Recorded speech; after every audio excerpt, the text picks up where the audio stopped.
Naiz irratian, bigarren kafea.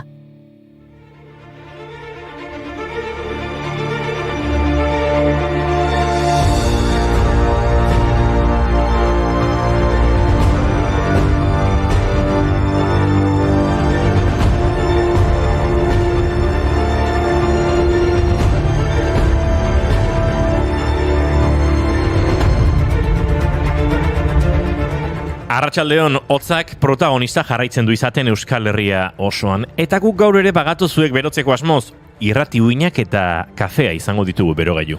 Bueno, irrati uinak, kafea eta whiskia. Eta nata. Musika irlandarraren mundu eguna da edo zesan nahi diazue? Hori baino erresagoa da. Kafe irlandarraren mundu eguna da gaur. Gaur? Ara? Ba, ondo ba? I spent all my money on whiskey and beer, listen, but now I'm returning with gold in great store, and I never will pay. Azkenean musika irlandarra, banekienik. Eta ondo ez, oso ondo inigo. Urtarriaren 25ean kafe irlandarraren eguna ospatzen da bai, baina kuriosoa bada ere, data estatu batuaren eraginez ezarri zuten. Nik gartxot hau zurekin asteazken batzutan probatu dut, baina kafea eta Baileysarekin, eta izotzarekin. Eta ez dakit, ez dago gaur eola giroa kafeari izotza botatzeko, ez? Hori ba, kafe, azukre, whisky irlandar eta esne gainez osatutako edari hau, egun hotzetan gozatzeko da aproposa. Badirudi egun honen jatorria Irlandako Shannon aireportutik datorrela bidaiari nekatu batzuei kafea, whiskiarekin, azukrearekin eta esnegainarekin zerbitzaten zietenean. Bidaiaritako bat, Stanton de la Plaine zen, edari horrekin txundituta geratu zen idazlea eta estatu batuetara eraman zuen berak. Espainian ere badute euren kafe tradizionala? I assure you, no one celebrates life like Entzun. Spanish people do. Noski.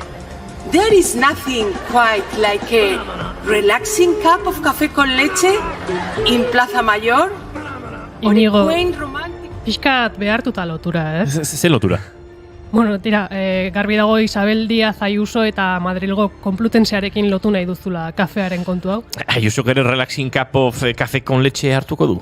Keba, horrek relajatu beharrik ez dauka. Atzo latzak bota zizkioten eta esango nuke axola gutxi sortu diola. Quien ha decidido que yo aquí soy la mejor de la promoción, supongo que es la misma persona que le va a dar hoy el premio a la señora Ayuso. Para mí, la Complutense es increíble. La Complutense son mis compañeros que están ahí fuera manifestándose y que yo quiero que se le dé más nombre a ellos porque son los ilustres de verdad. Y mis profesores. ¿Alguien se sabía mi nombre? Yo creo que no, ¿verdad? Pero el Ayuso sí, ¿está haciendo algo por nosotros? Señora Ayuso, yo creo que no. Yo creo que no.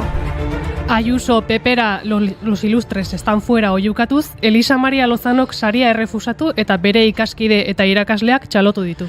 Kanpoan ikaskide ugari Ayusoren politiken kontra eta unibertsitate Konplutenseak egindako aitortza gaitzesteko bildu ziren, eta jekusatzeko noski Polizia Nazionala agertu zen, oldarkor.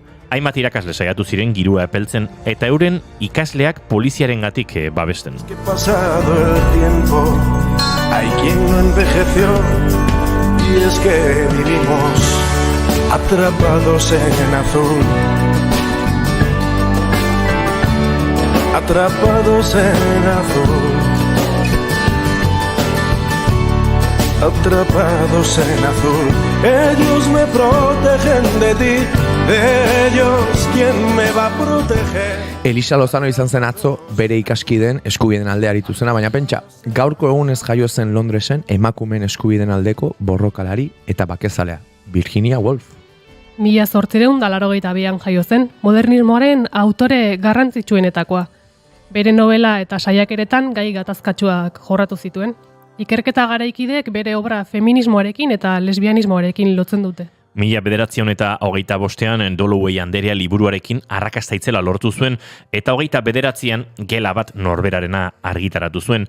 Emakumeen unibertsitateetan emandako hitzaldietan oinarritutako saiakera feminista, literaturan emakumeen papera aztertzen duena. Only I can see, because of me, the pain is near.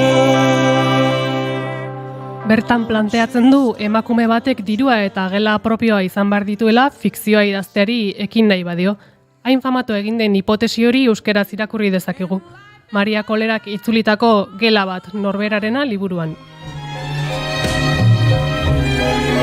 Oh yeah, yeah, at last. The skies above. Beste emakume handia ere jaio zen gaurko egunez 1928an Kalifornian. Entzuten ari garen eta James handia hain zuzen ere gospeletik, rocketik, souletik, R&Btik, jazzetik, nahi izan zuen estilotatik igaro zen eta James. Heroinarekiko adikzioak markatu zuen bere bizitza, baina gaitzak ez zuen arrakastatik urrundu. 6 Grammy sari lortu zituen, milaka diska saldu eta batez ere erreferente bihurtu zen hainbat ondorengo artista handirentzat. Euren artean Diana Ross, Christina Aguilera, Janis Joplin, The Rolling Stones, Rod Stewart, edota Amy Winehouse berak onartu izan zuten Jamesen eragina. Rhythm and Blues artista erraldoiare jaio zen gaurko egunez eta James baino 4 hamarkada beranduago, Alicia Keys handia. Onartu behar dizuet, azken esaldi hau gartxotik jarri diotela asko gustatzen zaidalako nola esaten duen esan. Alicia Keys handia. Lehenengo hiru hitzak. Rhythm and Blues. Yeah. Makes me so confused. I keep on falling in and out of love with you. I never loved someone. Bere lehen lanak, Songs in A Minor, kolpeko arrakasta lortu zuen, eta oraindik bada bere diskorik gomendagarrienetakoa. Alicia Keys eta James, badakizuen ziur nori flipatzen dioten dama handi hauek. Esango nuke Arima Soul taldeko kidei eta bereziki euren abeslariari, Lydia Insaustiri.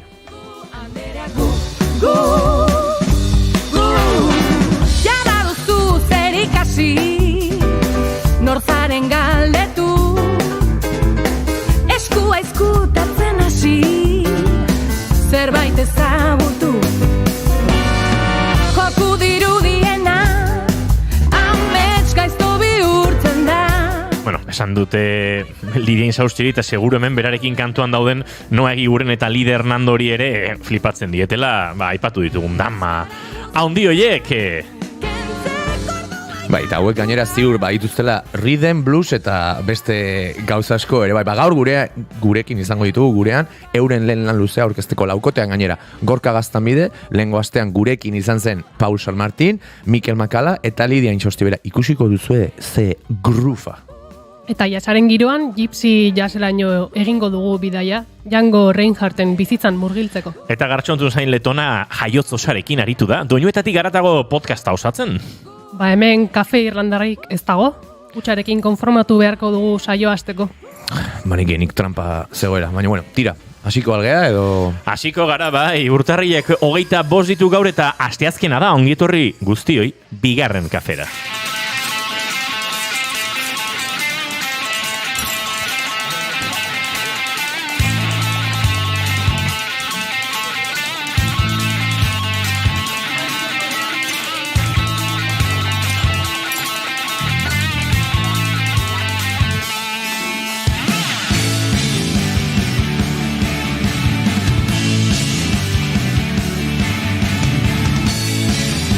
Idoiak ez du dantzatzen.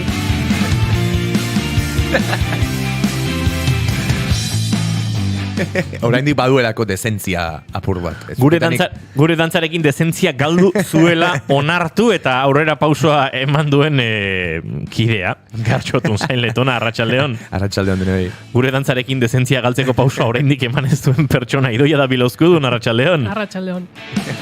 Eta dezentziarekin izan ez duena, izketan ari zaizuen hau. Gaur bigarren kafeak 506 du, arratsaldeak orain segituan izango ditu 4 eta 5 segundu barru, eta urtarriak 25, gu hemen 3. Eta arratsaldean zer jende asko pilatuko zaigu bigarren kafearen laborategian. Ongitorri guztioi esan da bezala, hemen txezarete bigarren kafean naiz irratian.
just too good to be true. Can't take my eyes off of you. Gaurko saio abiatzeko kantua, Can't Take My Eyes Off You, Engelbert Humperdincken bertsioan, baina ibili naiz baieztatu nahian, izan ere, kantu honek bertsio asko izan ditu, esango nuke Gloria Gaynorrek egin zuela ere bere garaian. Bueno, bertsio originala Frankie Valli abestu zuen, baina, bueno, sorkuntza Bob Cruz eta Bob Gaudioren artean egin zuten. 1977an, niri gaur bidali diate bertsio hau, eta egia esan rollazo dauka. There's nothing else to compare. The sight of you leaves me weak.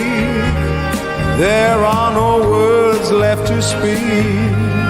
But if you feel like I feel. Bai, etzaizue iruditzen gainera, ez dakite, igual abstrakzio handiegia dago, baino, garaibateko musika estiloek, estiloak edozein estilo delare, badute horrelako, ez dakit, lasaitasun eta munduari modu alai batean kantatzeko, naiz romantizismotik edo beste edozetik, baino, irutzen zait, olako musika entzutean, oraindik, ez dakit, bizitza eta mundua etzela gaur egun bezain azeleratu, hau da, olako relax bat darie bezala, ez musika hori, ez dakit, eharra.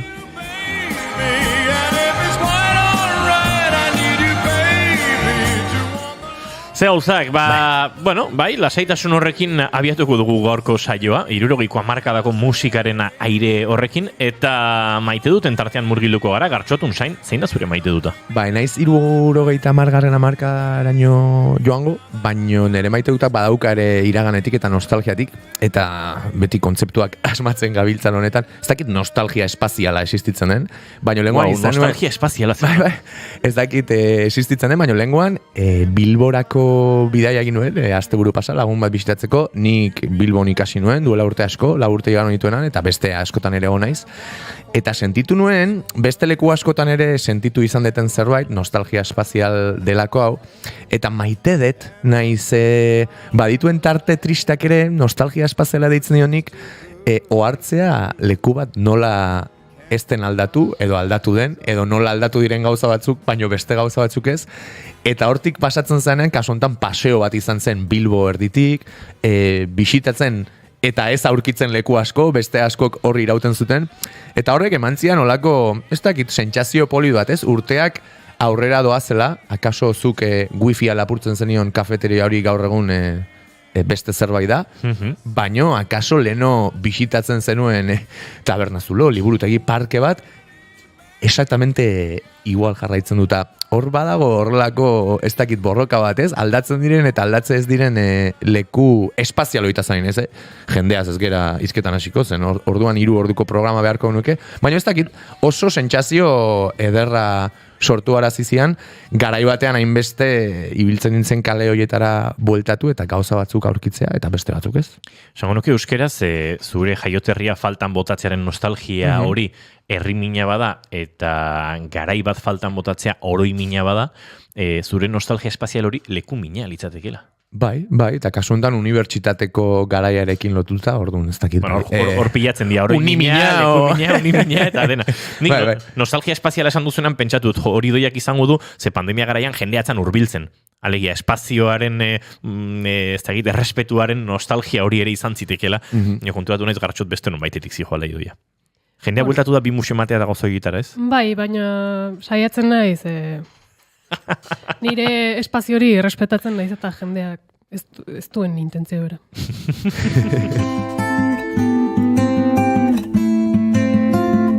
Beste kantutzar bat, Keu Agirretxearen minaren poema, bueno, Kirmen Uriberekin elkarlanan egindako kanta, iritsiko da, laizter Keu Agirretxearen disko luzea, disko berria, 2 proiektu eskuartean zituen, azkenekoz berarekin hitz egin nuenean, eta amua bota diogu berriz ere, ea zen martxa, bigarren kafean nahi dugu Keu Agirretxea jauna, baina bitartean haren musika gozatzeko, hau joan den urteko urrian, tira bandela 2 hilabete argitaratutako kantua da, eta kantu honekin eskatuko diot, Idoia Davila Ozkuduni bere maite duta. Nire maite duta da, etxe iritsi eta nik nahetena egiteko denbora izatea. Atzo bukatu nun proiektu batekin, eta gaurtik aurrea, etxe iritxela izango dut, eta liburu bat irakurri, pelikulak ikusi, nik nahetena. Eta bideo batez, etxeari pixkat kasu egin, ez? Sukaldea jaso eta komuna garbitu eta horrelako gauzak. Bai, horren gaina baduzu ez, etxe berria duenaren etxearekiko miresmen hori eta pixkat etxea zaindu eta etxea txukun jarri eta... Ez eta asko egin, baina jarriko nahi zuren. Jarriko zara. Hori zer da? Hori da etxe mina.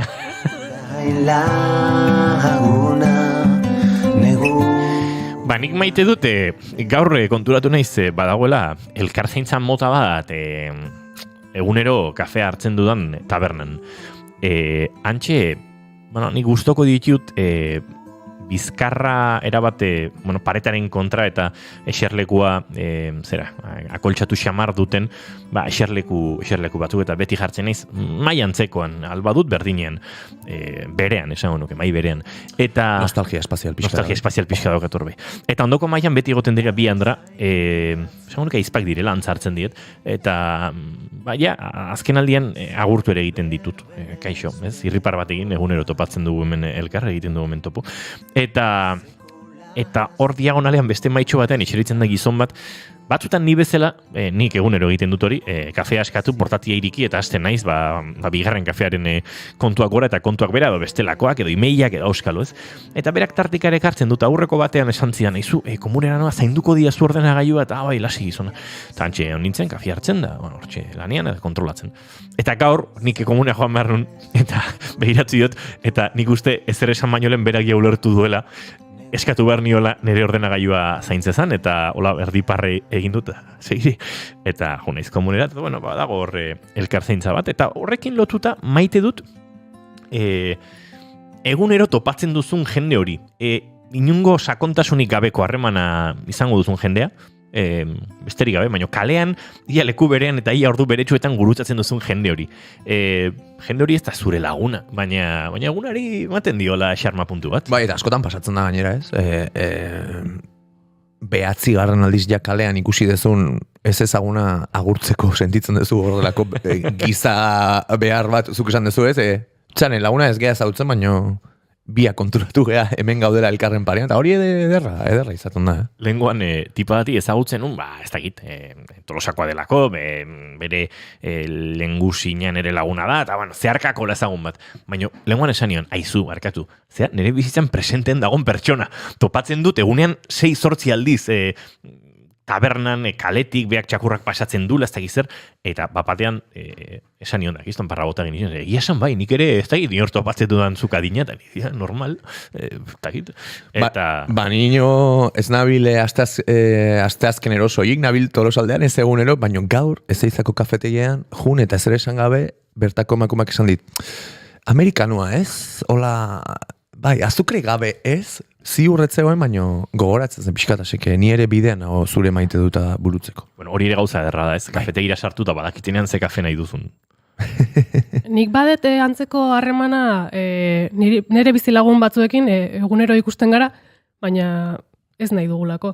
Etxea berriztuta dute gu bezala, baina kortinak ez dituzte jarri gu bezala. Eta egunero elkarrik ikusten dugu, eta kaletik topatzen garenean, berez ez gara bizilagunak, parekoa gara. Eta begiratzen gara, esan ez, pentsatuz, nik ezagutzen zaitut, baina enizuke ezagutu beharko. Oso nordikoa da hori, Zuen kasuan, izango zen nostalgia nordiko temporala, olako zerbait. Segun ematean, kortina jarriko dituzu akaso, eta ja galduko da. Baina, iparralderuntz eta Europa zentralean eta nahiko ikoa da, ez kortinak ez izatea etxean. Uste dute jatorri arabiarreko eragina dela, ego Euskal Herrian, Espainiar estatuan ere eragina handia duena, Frantziar estatuan ere izango du, eta baina kortinak, persianak, lehioak istearen kontzeptu hori iparralderuntz galdu egiten da. Hau zehazki beste, ez da egitola, sinesgarritasun batekin azalduko dizuete egunen batean, iniz irakorri izan dut, baina ez daukate. Era bate garbi. Arratsaleko dagoeneko 5 eta 4 eta 25 minutu, eta gu bigarren kafea segituan abiatuko dugu, baina Idoiari galdetu behar diote kontu baten inguruan. You got the cinema. Barkatuko diaz, baina Harry Stylesek zinema izeneko kantu hau egin izan ezpalu, deitu beharko genioak esateko Harry egin kantu hau. Zoragarria da. I'm not getting over it. Atzo ezagutu genituen, datorren martxoaren 13-an, 13-tik 14-urako gau hortan, izango den Oscar sarien galarako izendatuak zeintzuk diren. Julen Goikoetxe eta biok atzo aritu ginen hemen, gauzatxo batzuk kontatzen, aipatzen, zein izan dien, saridun nagusiak edo izendatu nagusiak, gero sariek eta izendapenek ez dute beti oreka mantentzen, baina Idoia da bilauzkudun gure telesail pelikula, azken aldian bideojoko aditua ere, nahi nuke galdetu honen inguruan, ze iruditu atzoko izendapenak, Idoia, ez ustekoren bat egon dela esan dezakegu, ez? Hola bote prontoan, ez zaidan gustatzen da, Avatar film honenen artean egotea. Kruza daukat, James Cameronen aurka, ez zait bat ere gustatzen, ez dut gustoko gizon hori, eta Avatar lehenengoa aitzitaidan gustatu, eta bigarrena onartuko dut ez detela ikusi, baina ez dakit, iruditzen zait oso gauza teknikoa egiten duela, pixkat erakusteko beak zer egin dezakeen, ez, eta historialdetik ez duela gehiagi. Baliabide asko eta balio gutxi, akaso. Eta bihotz gutxi, ez dakit. Eta horri ikustea ez gustatzen. Adibidez, atzo, astelenean aipatu genuen The Whale, adibidez ez dago zerrenda horretan, ez dut ikusi, baina, bazegoen, ez, aukera horietan. Aftersuneren ikusi dut Twitterren batzuk faltan bota dutela, ez? Beste estetika, beste produkzio mota bateko pelikula bat horre egotea. Eta askok sumatu dute Nopen falta, Jordan Peelena beldurrezko filma, harrera ona izan zuen lehen urtean, eta publiko askok ikusi zuen, eta ez dauka inungo izendapenik, ez teknikoak, ez artistikoak, inolakoak. Eta, pixkat paradogikoa da ez, filma bada pixkat horri buruz ez, badago familia bat, zeinak izan duen eragina Hollywooden, zaldiak ezten dituztelako eta Hollywoodentzako, eta familia bat ahaztu egin duena Hollywoodek ez, eta badirudi berdina pasa dela berriz, pelikulan gertatzen den bezala. Ez, idea entzuten ari nintzen, eta eske zaila da, ni ere zinezalea naiz, eta gainera aipatu dituzune, uste pelikula guztiak ikusitu dela, bai Nope, bai After Sun, Avatar lehenengoa, bigarrena ez, baino bai, askotan ze saritzen da ere ez, hau da, nire iruditzen zait, Avatar ez, baino Guillermo del Tororen Pinokio ikusiet, eta askotan, hor badago artisau lan bat, eta zinematografia maixutasunez lantzen da, teknikoki, esan duen bezala. Baina ez dakit hor, egiten dira bere izketa horiek, sarietan, baina igual, garbiagoak izan marko liateke ez, pelikula baino, historia honena zeinek kontatu duen, historia emozionalena adibidez, edo zen After Suneren nik ikusi honen, eta sanun, zer dauka honek hainera karreria, hau nik eta inigok atxalde batian teknikoki igual grabatzia aukiko nuke, baino, ostra, hor dauden emozioak zenbat evokatzen duen, zenbat ez duen esaten baino iradokitzen duen, orduan, zaila da ere, ez dakit zenbat kategoria dauden, baina beti iruditzen zait beste 50 egon beharko liratekela gauzak pixkat justuagoak izateko, ez da? Bai, zaila da, zera kategorien arteko mugoiek marrazten diren, baina tira, Everything Everywhere All at Once, hori izan da, atzo ipatu bezala, 11 izendapen jaso dituen pelikula honenarena, film honenarena, zuzendari honenarena ere jaso dute, Daniel Kwan eta Daniel Schneickertek, atzoko irakurketa horretan, askorentzat poza hondia Michelle Yeohek, aktore honenaren sari hori ere, izendapen hori jaso duelako Idoia, baina dagoeneko saretan badagolako konbikzio bat, astelenan aipatu zen igun Tar pelikulako protagonista den Kate Blanchettek irabaziko duela Oscar hori, eta pixkat gainontzekoek ilusio ondiri gabeko izendapena jaso dutenarena edo.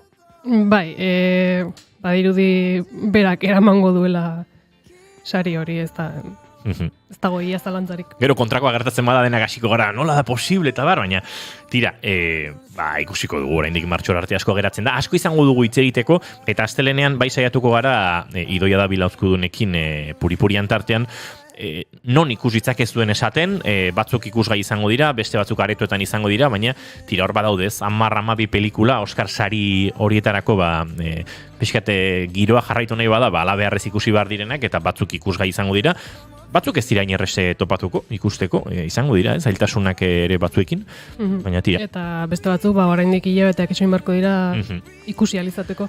Beraz, saiatuko gara ikus gai daudenak behintzat, zuenera hurbiltzen eta hitz egingo dugu oraindik luzen martxora bitartean Oscar sari horien inguruan. Bidean Goya sariak ere izango ditugu, Euskal Zinemak ere hori izango du bere tartea eta horri ere helduko diogu noski.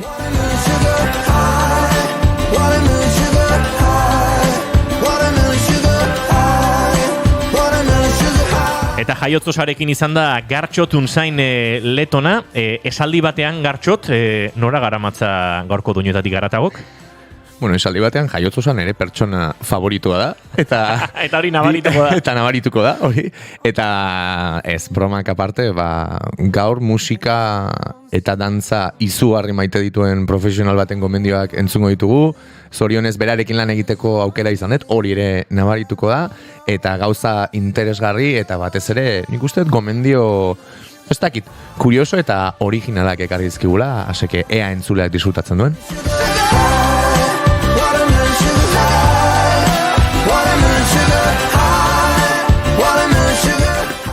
Esan dakoa Gartxot Unzain letona, jaiotz osarekin izan da doinuetatik haratago osatzeko, eta entzungo duzue, gu bitartean soinu probetan murgiluko gara, eta arratsaldeko 5 boletinaren ostean, arima soltarrak laukotean izango ditugu hemen gure laborategian.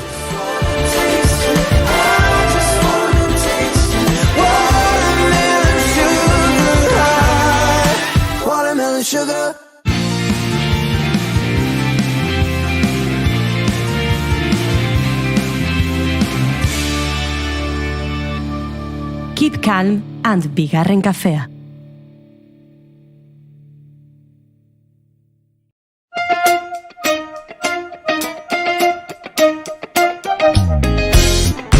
Kaixo denoi eta ongi etorri doinuetatik haratago podcastaren kapitulo berrira. Aste honetan gonbidatu berezi badakat, izan ere azken 3 urteetan ondoan, zentzu guztietan eukideten jaiotz osari bota diot gonbita. Ongi etorri jaiotz eta eskerrik asko gonbita onartzeatik. Kaixo, arratsaldeon. Zuri utziko dizut zure burua deskribatzen, baina lehenik eta behin esango dut oso ez dakit interesgarria iruditzen zaidala ere, bai jaiotz eta Xabirekin, kasuntan oso eta Mujika beraien ez dakit, maitasun eta ideia eta dantza faktoria ezagutu izana, eta azken urteetan elkarlan berezi bat egin dugu, eta hartatik sartu da ere gure laguntasuna, esango nuke, igual profesionala soilik behar zuena ere bihurtu da modu batean, ez dakit, bizitza ikusteko modu, batez ere sorkuntza ikusteko modu elkarbanatu batean, eta horretxegatik oso perfil interesgarria da gaur nire ustez.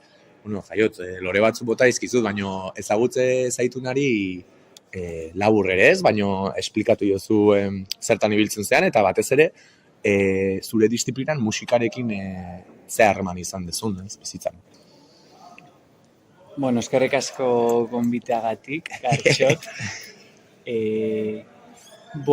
Esan dezun bezala, ni azken urteetan gehien definitzen hauena profesionalki, Osa Mujika dantza konpainia izango litzake, Xabier Mujikarekin batera sortu duten proiektu hau.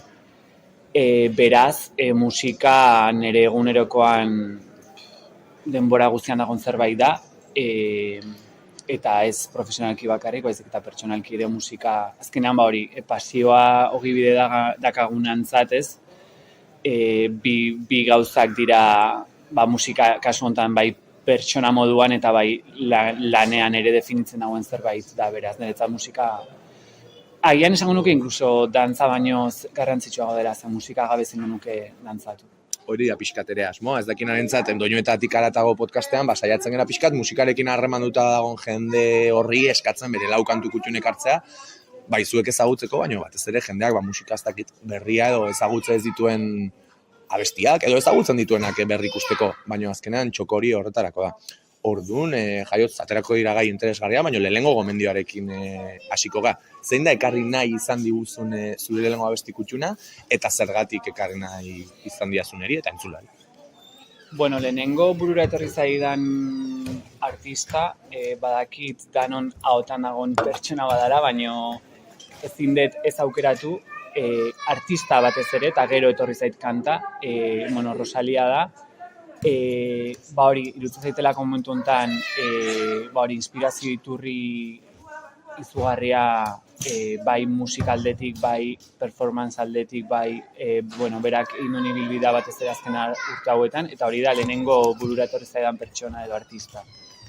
Eta gero abestia etorri aukeratzerako orduan pentsatu dut, denok mila lizentzun dugun zerbait gomendatu beharrean, pentsatu dut abesti bat asko gustatzen zaitera, kontzertua ixten duen abesti bat dela, Cute izena du, eta abesti honetan zerbait esatearren asko gustatzen zaitela ze ezberdintasun dagoen abestiaren baitan bi alde oso ezberdinturako, eta gustatzen zait nola baiteko nasketa hori, abesti honetan. Bai, ez dakit nola esaten da. Osea, koma bat ere ez dizuke kenduko. Ezaguna da, Rosaliaren figura nik sentsazioa dakat, dala artista bat, sortzaile bat, askotan jende askorekin pasatzen da, baina mila aldiz ikusten dut jendea emakume honen inguruan A, B, edo C, edo D gauzetaz hitz egiten, eta ez benetan ez dakit zer esana edo balioa duten gauzen inguruan mila aldiz egotzi zaizkio, ez dakiz tradizio hartu eta pum,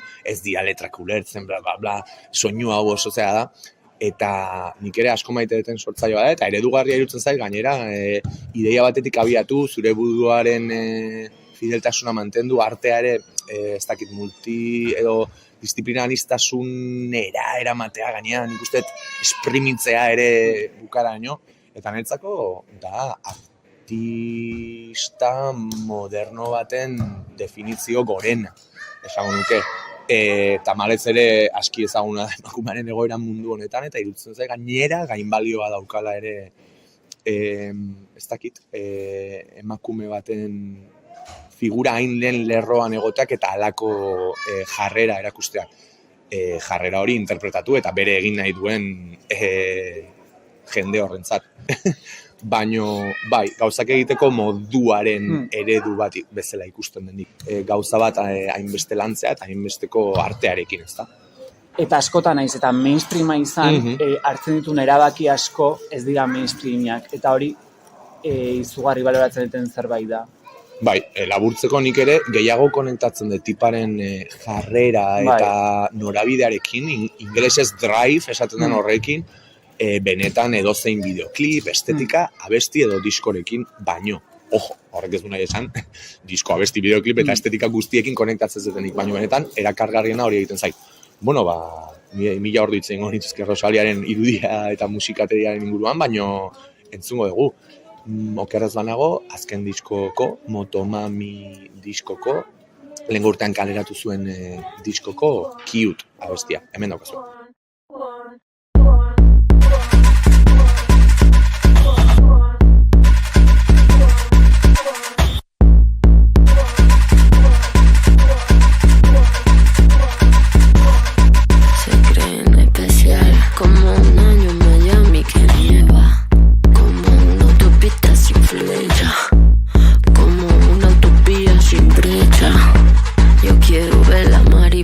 Suelta. Keep it cute, manito, keep it cute. Que quien mejor artista Dios. Keep it cute, manito, keep it cute.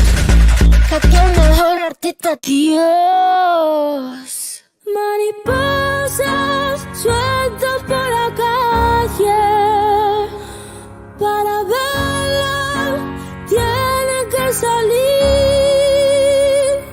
Mírala, no pierda detalle, habrá quien te falle, pero yo siempre estoy ahí.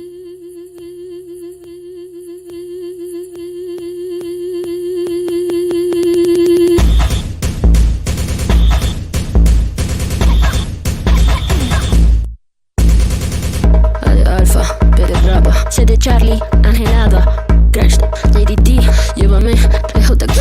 A de Alfa, B de Brava. C de Charlie, Angelada, Crash, JDT, llévame, lejos de aquí. Keep it cute, manito, keep it cute. Que quien mejor artista Dios. Keep it cute, manito, keep it cute. Que quien mejor artista Dios.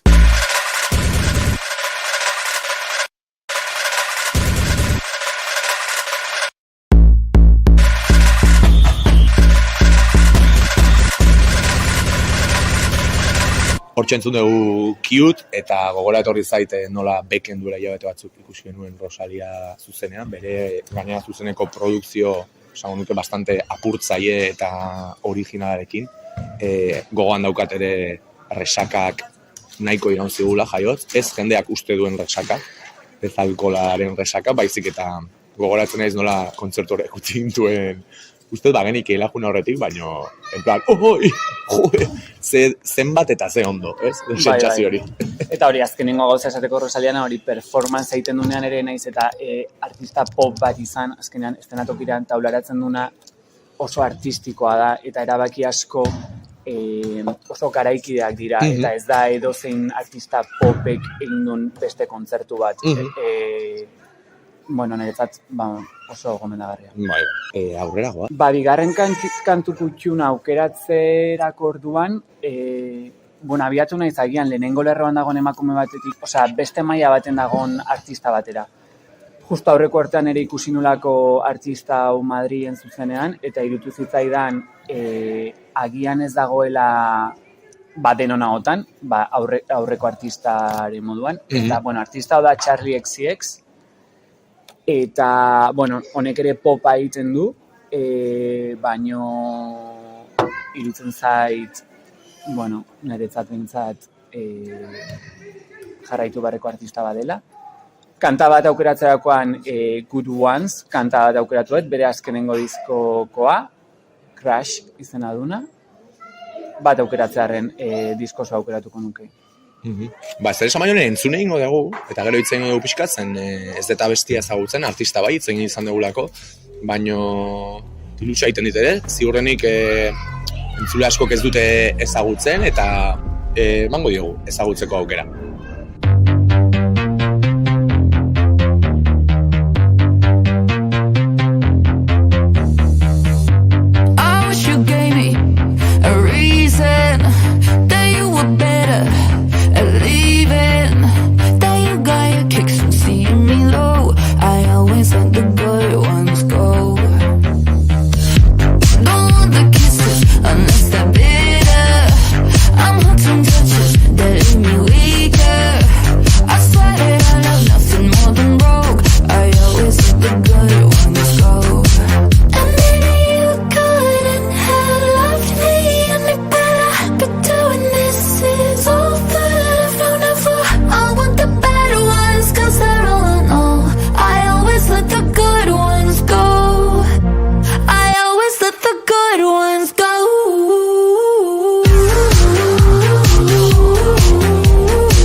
Hauxe zen Charli, nola da, jaiotz? XCXen Good Ones, abestia, bere azken diskokoa.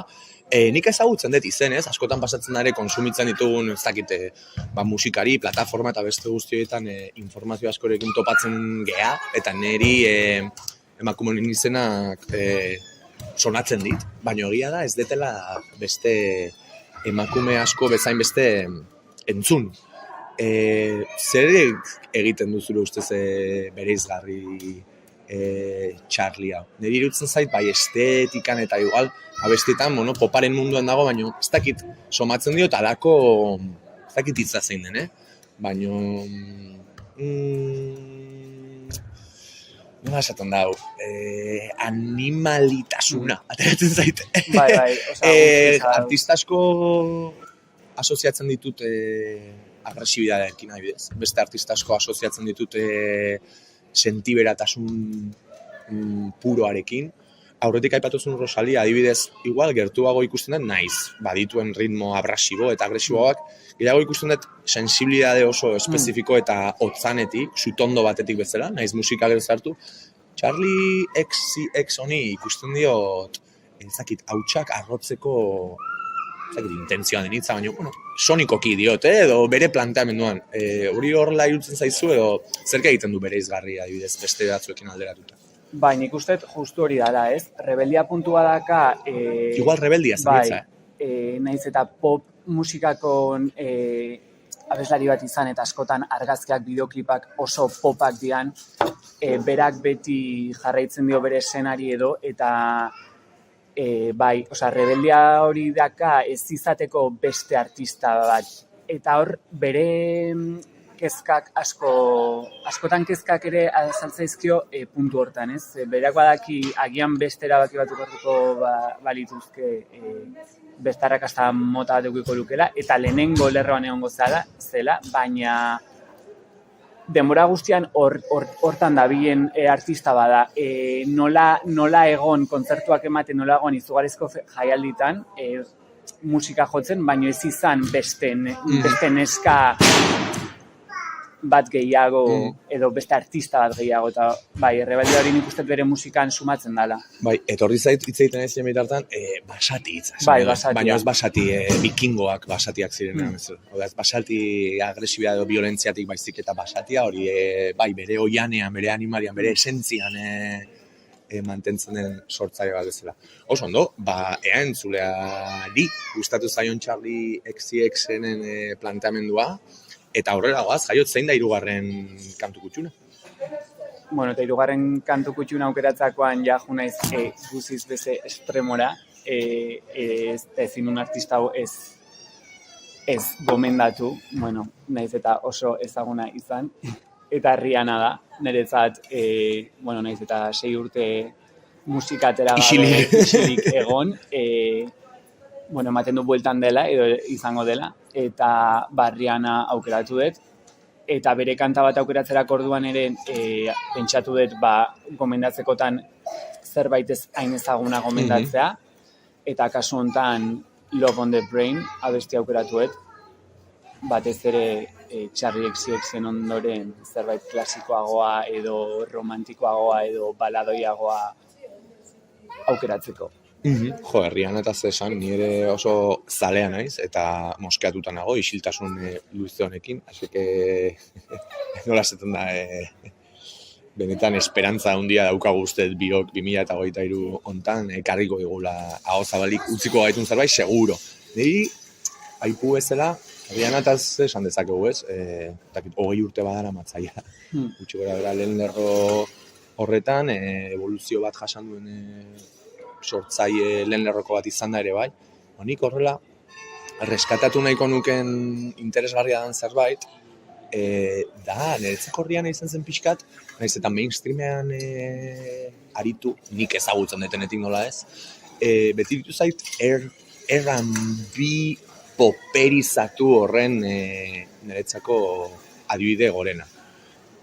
Uler dezan entzuleak, azkenan badago lehen lerroko pop mainstream bat, irratietan jartzen dena, normalean oso ohikoa diren forma, rhythm and blues edo R&B ere baditu klasikoak eta diren izugarrizko iturriak, baina gero ere modernizatu da, eta badago jendea bai hip hoparekin nahastu dena, poparekin nahastu dena, baina azkenan soinu urbano edo bilakatu diren horien oinarri izan direna, ez? Eta niretzako Rihanna izan zan bere garaian, eta da, orain urtea pasata, pixkat horren adibide gorena bezala. Gainera beti ere, niri asko gustatzen zaidan poperizazio edo popismo edo ez dakit nola ditu baino, edo pop. Eta goxotasun horretatik, nola ez gainera oso hauts berezia dauka. Ni bastante frikian ez ere timreak hau da niretzako gustatzen zaizu, ez? Ez dauka ondo edo gaizkirekin zer ikusirik. Baino bai, erreferente bat, eta bere isiltasuna ere, ez dakit, kuriosoa, ez? Badakazu teorianen bat edo zu. Jo, ikusita 8 edo 9 disko ate ditu. Bai. Ez hori esan zuen, ez da, 15 urteetan agian 9 disko, 9 gira munduan zehar, baina nik uste, hori dana indula eta geratu dela, hori.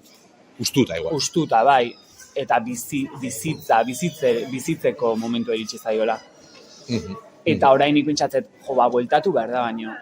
Gero aldiz pentsatuko eske dana egin dut, ja, osea, zehaziko nahi zuen, maleta hartu eta berriro munduan zehar, osea, ez dakit, baino, bai.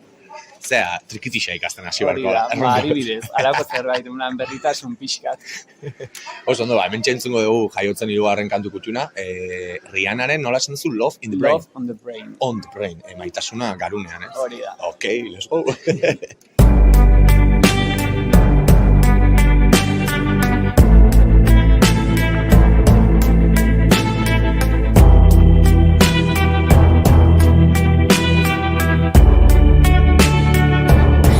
You got me like, girl,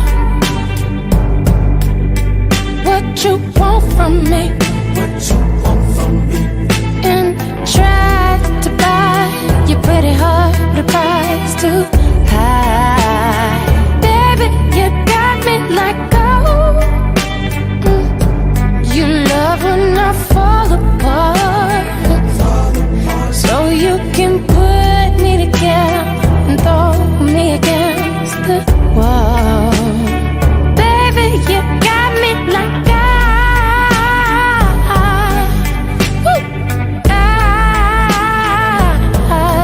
don't you stop loving me, don't quit loving me, just stop loving me.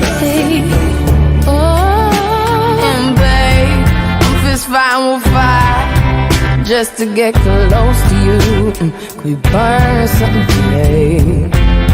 And I'll run for miles just to get a taste. Must be love on the brain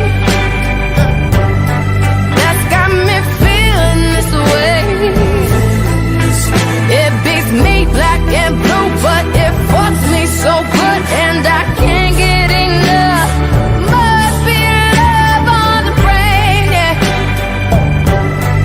And it keeps cursing my name. No matter what I do, I'm no good without you, and I can't get enough. Must be love on the brain. Baby, keep loving me, just love me, yeah. Just love me. All you need to do is love me, yeah. Got me like ow. I'm tired of being played like a violin. What do I gotta do to get in your motherfucking heart? Baby, like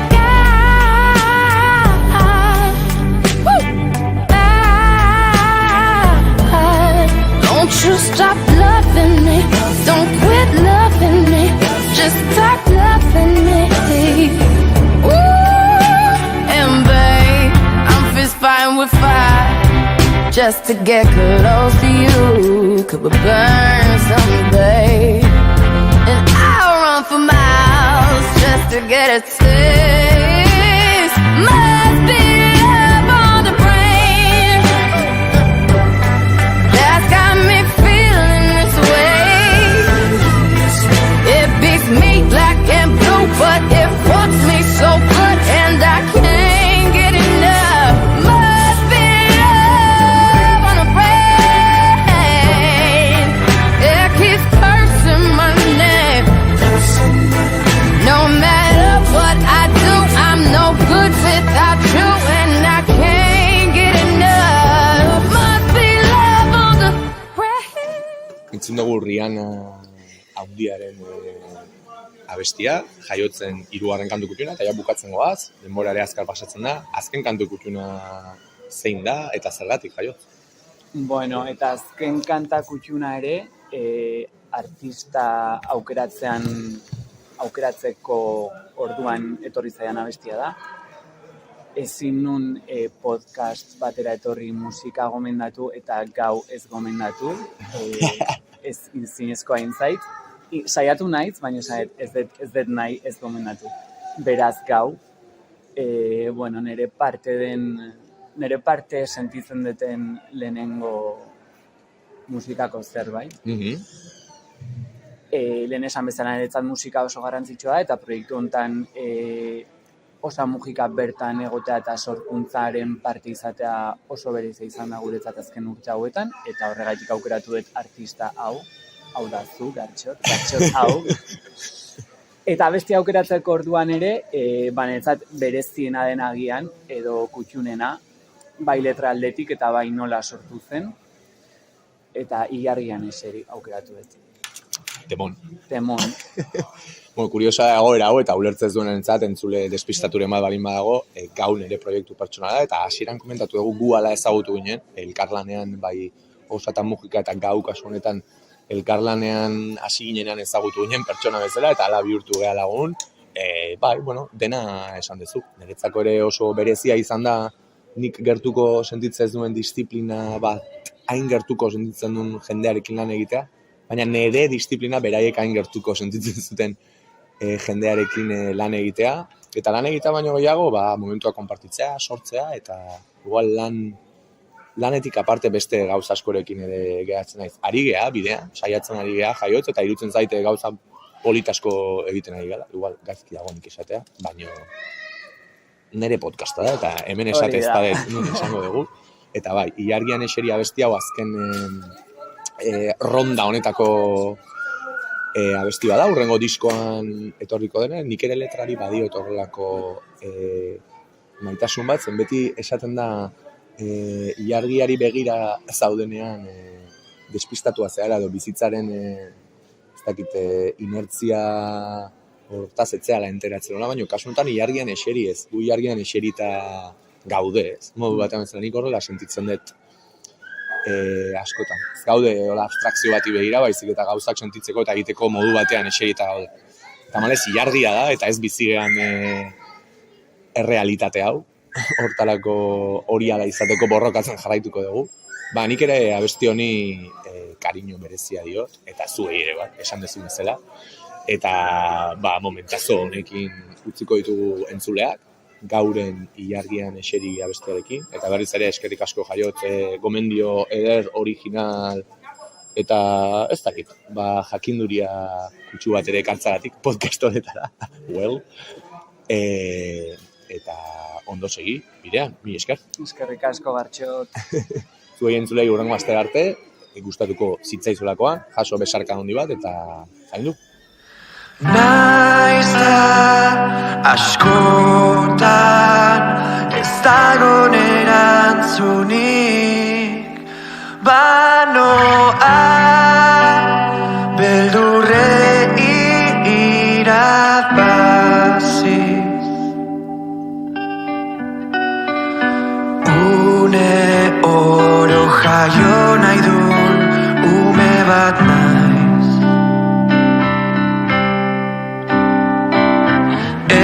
Zinegona erantzidun une bat naiz. Mundu mailako txapeldun bihotzontan. Sartuta utzi atea irekita. Argizena itzaldenean, ilargian eseri. Argizena itzaldenean, ilargian eseri. Zenaiz da askotan ez dagon erantzunik. Banoa beldurrei irabazi.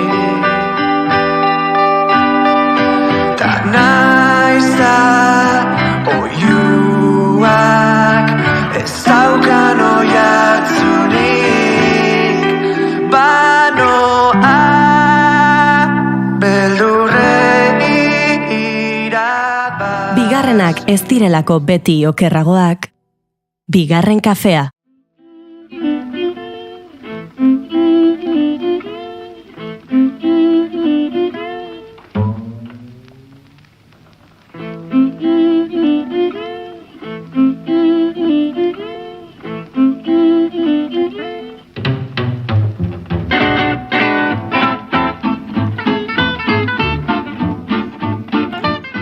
Astelehenan aipatu genuen Django Reinhardt handia eta pendiente genuen haren bizitzan murgiltzea. Artista estatuatuar handien antzeko eragina izan zuen Europako lehen jazz musikaria da Django. Swingaren eta Europako ekialdeko hijituen musika tradizioaren arteko fusioaren emaitza da bere musika. Ez da git ingelesez beti gypsy jazz deitu izan diogu, frantsesez jazz manus bezala ere ezaguna. Reinhardtek jazzaren gitarra irauli zuen, amplifikazioa erabiltzen hasi aurretik. Kontrabaxu bat, bi gitarra erritmiko eta Stefan Grappelliren ohiko biolina oinarri hartuta Djangok musika alaia eta oso malgua garatu zuen. Bere kontzeptu harmonikoak harrigarriak izan ziren garai hartarako eta Charlie Christian eta Les Paul bezalako musikariak txunditu zituen. Gainera, swingean izan zuen eragina erabakigarria izan zen country musikan. Honen estilotako bat, Western swing deiturikoa sortzeko.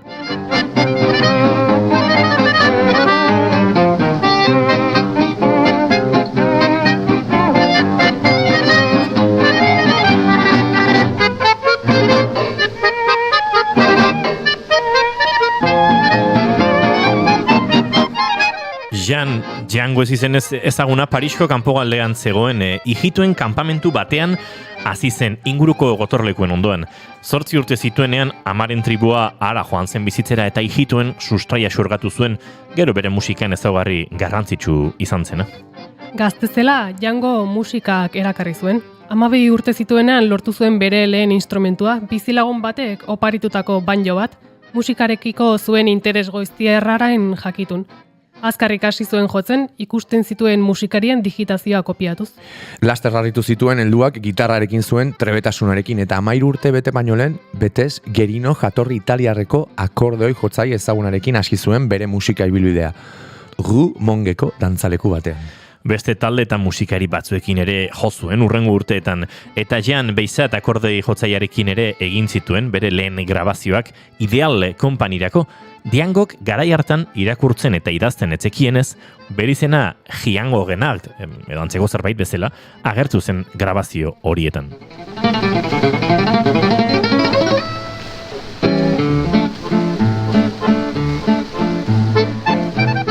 Mila 1928ko urriaren 26an, goizaldeko ordu batean 18 urte zituenean, Django bere karabana etxera itzuli zen, La Java Club berrian gau hartan jo ostean.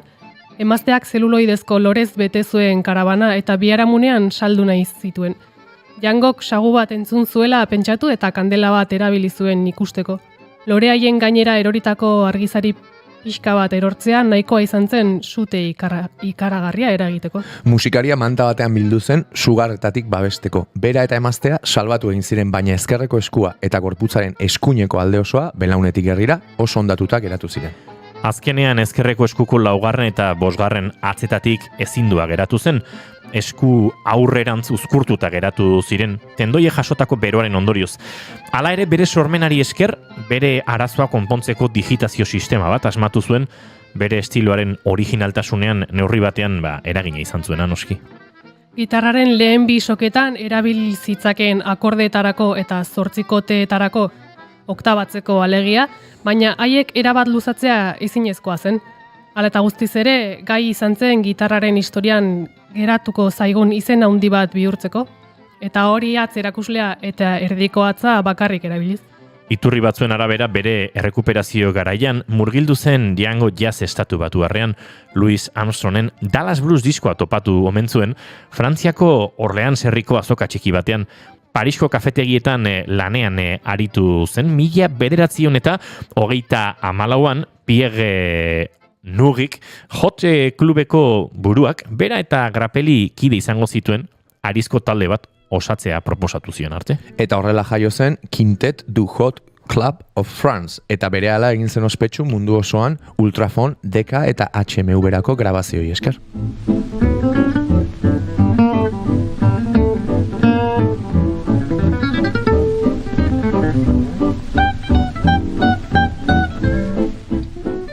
1929an bigarren mundu gerraren eztandak taldea desegin zuen. Boskotea Ingalateratik zegoen biran eta Reinhardt ingelesez zekienez Frantziara itzuli zen. Grappelli berriz Londresen geratu zen gainerako musikariekin. Gerra garaian Big Band bat gidatu zuen beste boskote bat, Hubert Rostein, klarinete jotzaileak Grappelli ordezkatuta eta Paris askatu ondoren, Frantziara bisitan zetozen musikari estatubatuarrekin grabatu zuen. Hala nola, Mel Powell, Peanuts Hako eta Ray McKinleyrekin. 1956an Reinhardt gitarra elektrikoarekin praktikatzen hasi eta estatu batuetan bira bate egitera animatu zen. Bakarlari gisa Duke Ellingtonen orkestarekin gainera, baina ez zuen arrakasta handiegirik lortu.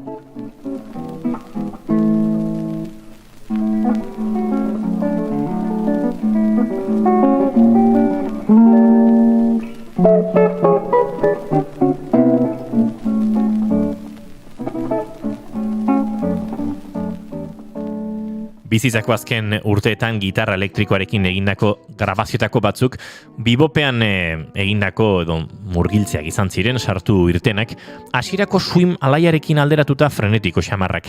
Hala ere, 1956ko urtarrietik aurrera, Reinhardtek eta Grappellik noizbehinkako bileratxoak egin zituzten, eta bertan bibope eragine haiek sotilago ikus daitezke. Nolabait swing formatu zaharrera itzuli ziren.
Gure urrengo gonbidatuak ere badabiltza dagoeneko Diangoren Swimarekin gozatzen I'll See You in My Dreams, The Angiology volumen 9ko kantu honekin.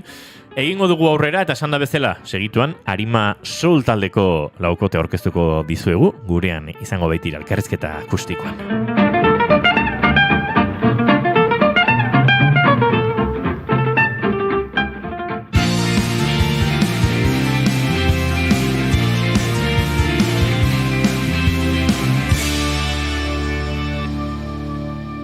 Bigarrenak ez direlako beti okerragoak, bigarren kafea.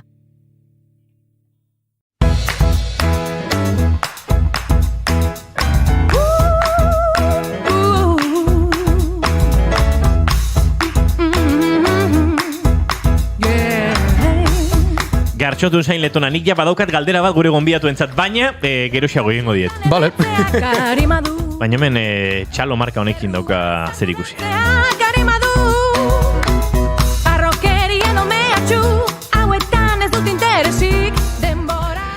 Arima gainezka duen taldea daukagu gurean, gaurkoan. Hainbeste arima du talde honek, ojo, hitza bera birritan aipatzen dutela beraien izenean. Arima Soul, bai, euskeraz eta ingelesez, Arima. Mikel Makala baxuan eta Lidia Insaustik ahotsan sortutako soul musika proiektua Arima Soul.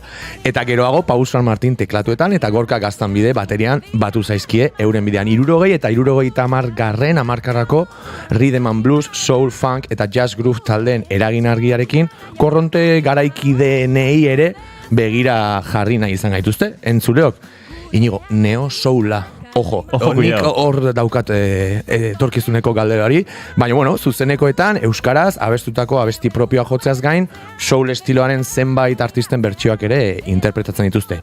Eta James, Gilles Scott Heron, Mary Queenie Lyons, 2008an lehen EPA taldearen izenberarekin, 2021 batean single bat, eta lehen urtean 2022an lehen albuma Arima Soul bat izena duena. Gaur azken diskoaren lagin bat eta euren ibilbidearen inguruan ere arituko gara. Beraz, Arima Soul, Mikel, Lidia, ongi etorri bigarren kafera eta eskerrik asko gonbita onartzeagatik. Kaixo, mila esker zuei. Placer bat hemen egotea zuekin. Hau zen ere mega introdukzioa beti egiten detena, eta lehenengo galdera... Nik hemen azken barkatu, beraiek Kriston flowa daukate. Gehiegi. Baina zu Rhythm and Blues ahoskatzen... Zesan depa. Kriston flowa. Bai, Nik ez dut inorentzun Rhythm and Blues edo beti egiten dugulako esgintze neuronal bat. Kiston ingeles azento onaino eta egiten detena da pixkate nola zen da. Maia jetxi. Bai. Hori izango da. Txorakeriak alde batera utzita, ez da txorakeria bat, benetan esan diot, Gartxoti Rhythm and Blues oso ondo oskatu duela, baina bota galdera. Thanks, Inigo, thanks. Ez da zer. Bale, lehenko galdera argi dago. Arima non dago? Ostra, hori oso galdera ona eta orokorra aldi berean da, ez? Baino... Eto lagunduko dizu bizkedia, Arima berria edo neo soula orain bromak aparte non dago? Ze kontzeptu hori ulertu nahiko nuke eta zuka saltzea zen, zure interpretazioa zein den entzun nahi dut. Bueno, a ber, Arima berez neretzako, nire ikuspuntutik sentimentua da, ez? Osea, sentimentua eta barrutik ateratzen dezun gruba eta indarra batuta. Hori da niretzat Arimarekin musika egitea. Alde batetik zure emozioa jartzea eta bestetikan, punch edo indarrarekin zerbait espresatu, bai letra batekin edo momentu batean egiten dezun eskat batekin edo zer gauza. Eta emozio hori, gainera kasunetan, okeres banago zuen diskoa entzuna, sentimentuek normalean kolore... biziak dituzte, ez? Biziak esan nahi dute, normalean introspektiboa eta iuna den musika asko konsumitzeko joera ere badukagu, baina ez dakit Arima ere zuarekin konektatzen denik izotzarekin baino gehiago, ez? Eta zuen musika ere barruan zerbait piztu nahi dizun bide hori bezala, ez da? Bai, ondo zabiltza, ideia ere hori da. Alde batetik guk oso... alaiak edo positiboak gara beti, gure artean ere, eta pertsonalitateari begira, super positiboak gara beti, ez? Orduan, musikan ere saiatzen gara jendearen hori sortaraztea eta koloretxoa izatea. Bideotan ere saiatu gara koloreak sartzen, dana oso dantzagarria alaia, feeling ona ematea denbora guztian, oso roi hori izatea. Bai, atzematen zaizue kolore hori eman nahi dezuela, eta ez gerra, Leno Mikelek off record esan duen bezala, hemen apuntatu dut, bera jeken bai. Guk ez dugu gerra handia emango, esan du Leno hemen soinu proba egiten ari zela off record, eta, galdetu behar nizuen zer eman nahi zenuten, edo dezuen, baina oraintxe erantzun dezuez, kolorea eta barruko zu hori, ez nebien hain urruti neo soularen interpretazioan, nio? Ez, nik alare esan dizute saioa hasi dugunean, elkarrizketa hasi dugunean, nuena galdera bat sortu ditena, ez da gita, askotan entzun dut kantu hau, nik aukeratut asko gustatzen zaidalako. Zuzeneko batean publikoak txaloa dagokion tokian egitea ez da gauza erraza izaten. 500. saioan akuariumean azaldu genien publikoari ere, bat hiru eta bi lauen arteko aldea, eta baina, hau, ojo, Bilau. Baina ze bilau, oso bilau bizia da. Ez da tun-tun. Egon behar zera hor oso adi. Bai.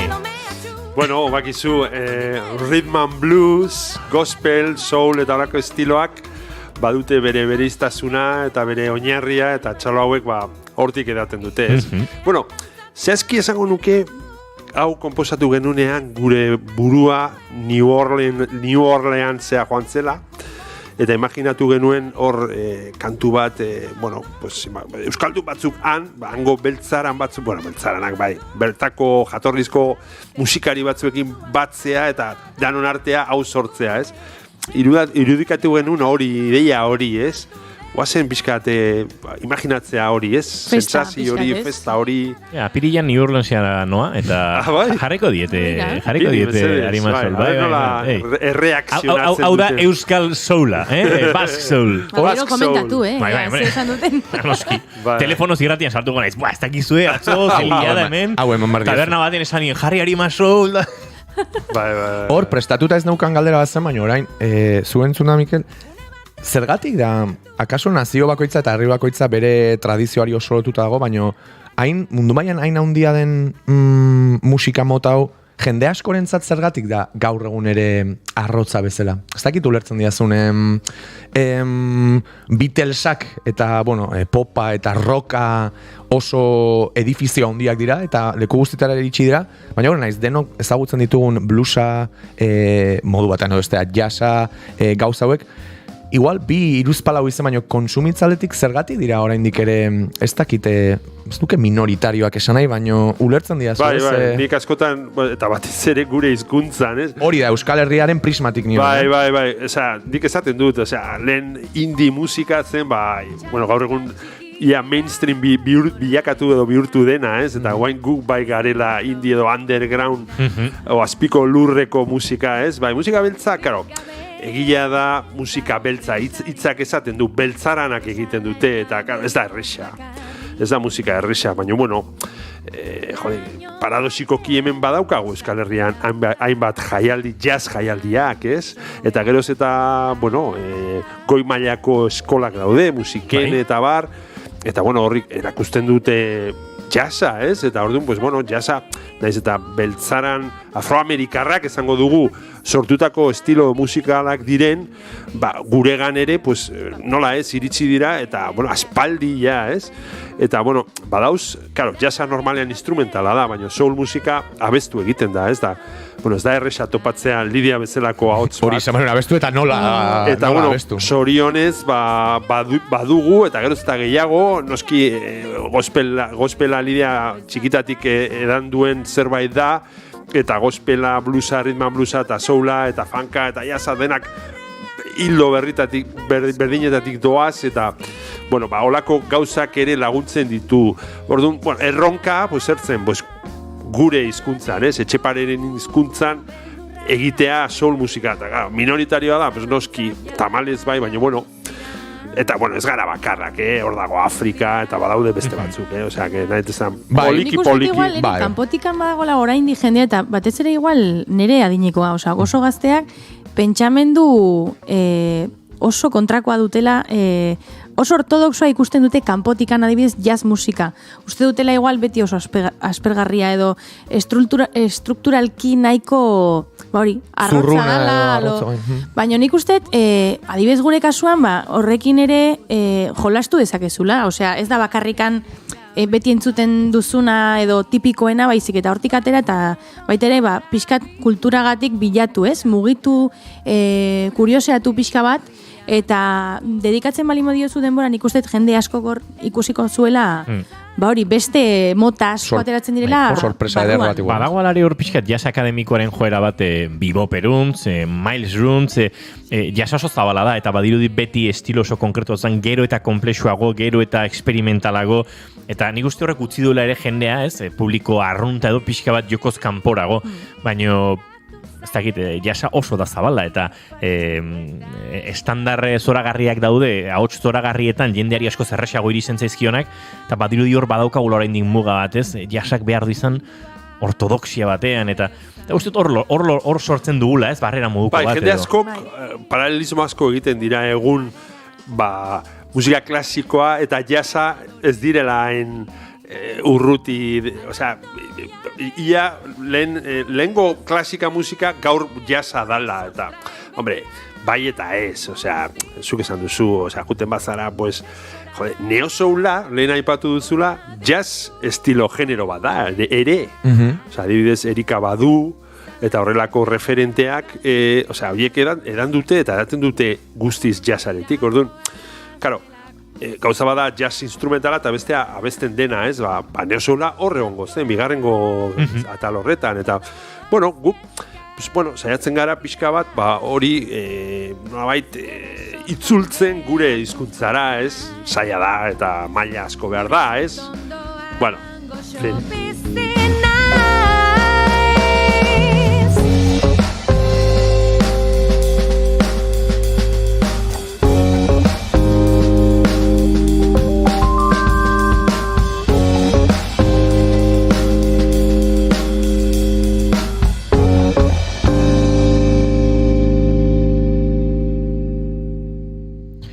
hor ere, aipatzen ari zinen pixkate zein zen, lideraren historia, edo hasi zera horre gospel eta eraginen inguruan, Mikel, baino hemen apuntatutenekan Arimasol bezala baduzuia Iruzpala o Okerrezbanago urte inguruko ibilbidea, baina Okerrezbanago ere proiektu hontatik kanpo bakoitza bere bidetik aritu zarete, aritzen zarete, eta beti egiten deten galdera bat bota nahi dizuet. Nola elkartu zareten baino, talde baten dinamikan ze aurkitzen da norbere bide individual batean aurkitzen dena. Alderantzizko galdera ez dut egingo, zen hori bakarlari bat egingo nioke, baino ulertzeko hain ibilbide ezberdina edo modu askotan berdina ere uki duten lau pertsona batzen direnean, nola izan da hori zuen kasuan, klaro? Galdera zaila da, Bai. Baina, bueno, nik uste igual paralelismo bat eginda, zure kasuan individualki lan egiten dezunean edo beste pertsona batekin konposatzen, ba igual leiotikan zuaitz bat ikusten dezu bakarrik, eta gero taldean egiterakoan paisai oso bat irekitzen zaizu. Orduan, hori deskubritzen dezunean, dana zentzu bat hartzen du, ez? Osea, beste kontekstu batean zaude, eta ideiak edo buruan dazkazun inspirazio guztiak norbaitekin partekatzen dituzunean ere beste sentimendu batzuk ateratzen dira eta beste zentzu hartzen du, ez? Orduan nik uste, bazken finean, zuri gustatzen zaizkizun ideia hoietan edo zuk egin nahi duzun ibilbidean, norbaitekin balin bazaude batera eta zure, sentimendu horiek ulertzen balin baditu, ze ulertu behar dira, noski, gero lortzen dezuna oso berezia eta polita da. Zuen kasuan ala izan da, erez? Elkarren artean ulertu dizkiozue elkarrei norberaren zu hoiek, ez? Zuk zeiritzi da kasu? Oain esango dune. Ez, guzti zadoz. Osea, nik ingo nuke paralelismo bat zukaldaritzarekin. Eta erabiltzen da termino bat maridaje dela, ez? Bazkariontako betodoa, txakolina edo albariñoa, kasuntan olako zerbait saiatu gara egiten, ez? Bale, Lidia dauka bere nortasuna eta bere ibilbidea eta nik nirea, ez? Pentsao, kriston adin aldea dugu, osea, ni beti txantxa moduan esaten dut, nire alaba izan zitekela. Osea, ez dut esango horrekin ze adina daukadan.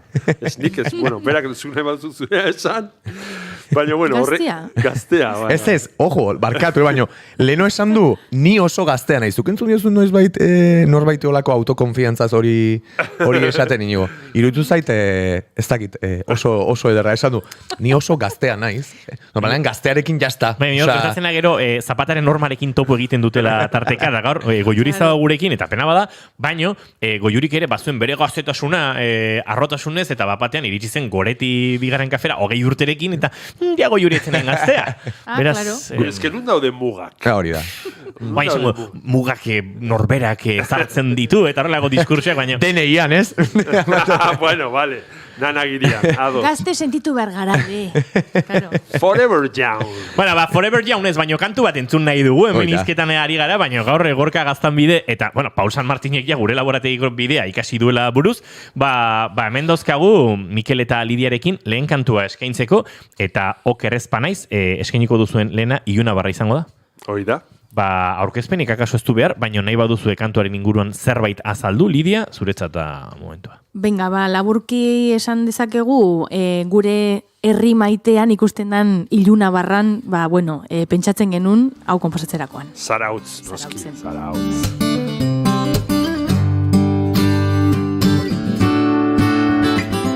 Tira, badoaz Lidia Insausti eta Mikel Makala, gure set akustikora, eta segituan Arimasol laukotean goiti bera eta eskertzen diegu, esfortzu hau, oso hori gurean aritzeko Iluna Barra eskintzeko.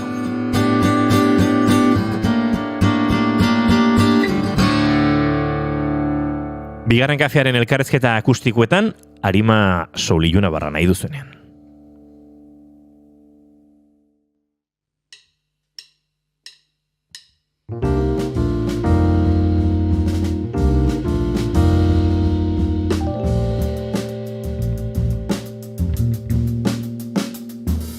Ekainaren egun luzeak paisaiaren edertasuna dakar. Itxasoan sartzean eguzkiak zerua gorrizten du.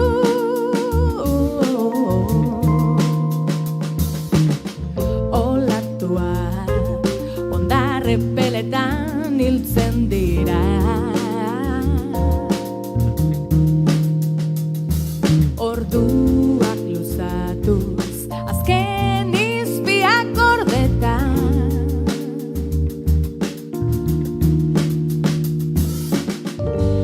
Egunaren amaiera unerik ederrena. Iluna barra dala imenditik beira postalezko argazkia.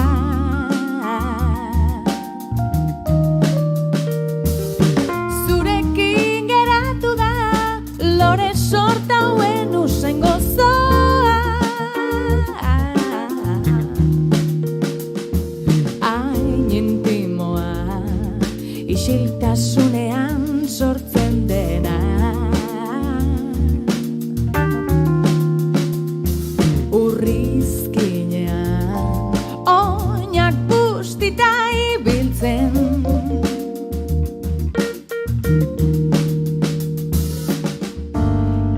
Ilargi bete magikoa unerik ederrena. Iluna barra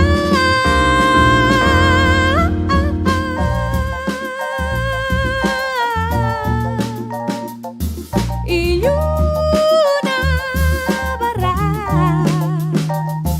Iluna barra Iluna barra. Beste egun bat bukatzea bizipenak aurrean. Iluna barra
Eske, hau dau, flowa gartxot, etorra izela asteazkenero. Bai, o nere etxea horrengo diskoa iteare, bai. Bai. Bueno, kontuz, gaur ezautu geha eta akaso eunen baten kolaboratzea. Ojo. Quieto. Guazen programa katzu eta kero itzengo deu.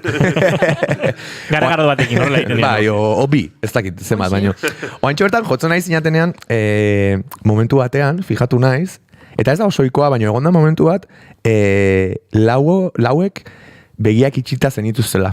Frame bat izan da, normalean badago aleatoriedade bat begiak iste horretan, baina egonda momentu bat, eta orduan pentsatuet, mira jende hau ze teknika handiarekin jotzen ari dan, ze instrumentuen kontrola duen ahotsarekin, baina beran ari dira ebaditzen, ez? Orduan, galdera zaila da, baino, zuzentasuna eta teknika eta espresibidadea eta lehen aipatu ezun sentimendu, nola lortzen da tarte horretan bizitza? Akaso ez da lortzen, Ojo, baino, esan nahietena da, ostras, hemen badago instrumentoen jakinduri asko, teknika asko, ordu asko, eta, baino gero zuk esan dezun Lidia, sentimentu hori ez, guztiz askatasunetik sortzen den begiak itxi eta egaldiri.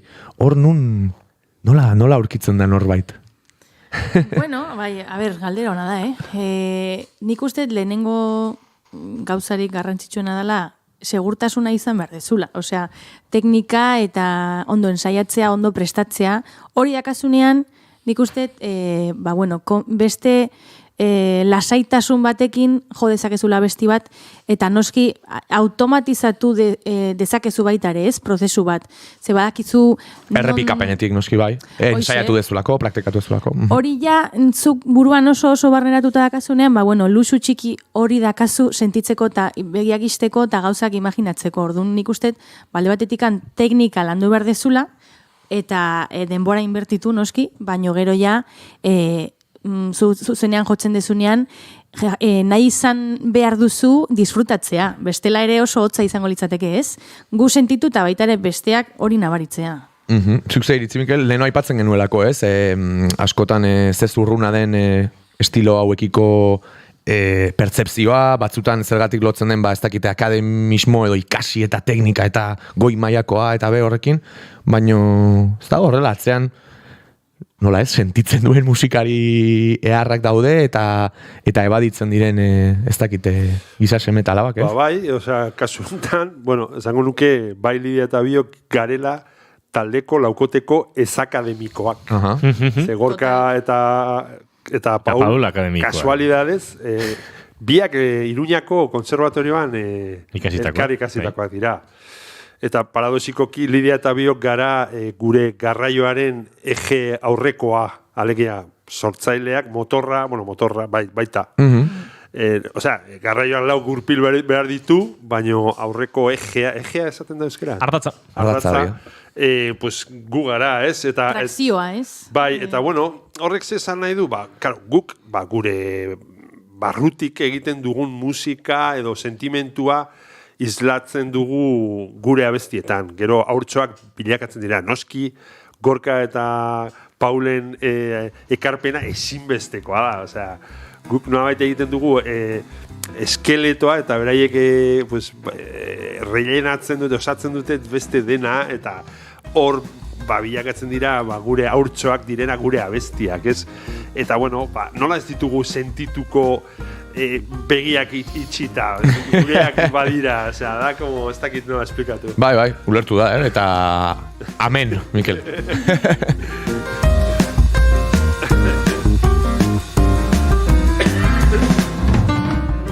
Pixkat, aipatu dezu, baino zuzenean, kuriosidade absolutamente pertsonal batetik, komposizioa adibidez nola banatzen dezu, zuen artean, batzutan ematen zaie beste bi, enpoi hoiei, ez? Ikasi zuten hoiei... Zarautzeko iluna barrak pixu asko dauka. Ardura bat, baino jakinaiko nuke abiatzen zean noiz baite ahotsarekin etorri zaizun idea edo esaldi batetik Lidia, audio bat grabatzen dezu, kaso noiz batekin, edo Mikelek bialtzen dizu ez dakite struktura bat duen Kubase proiektu bat, nola funtzionatzen dezu ezuek?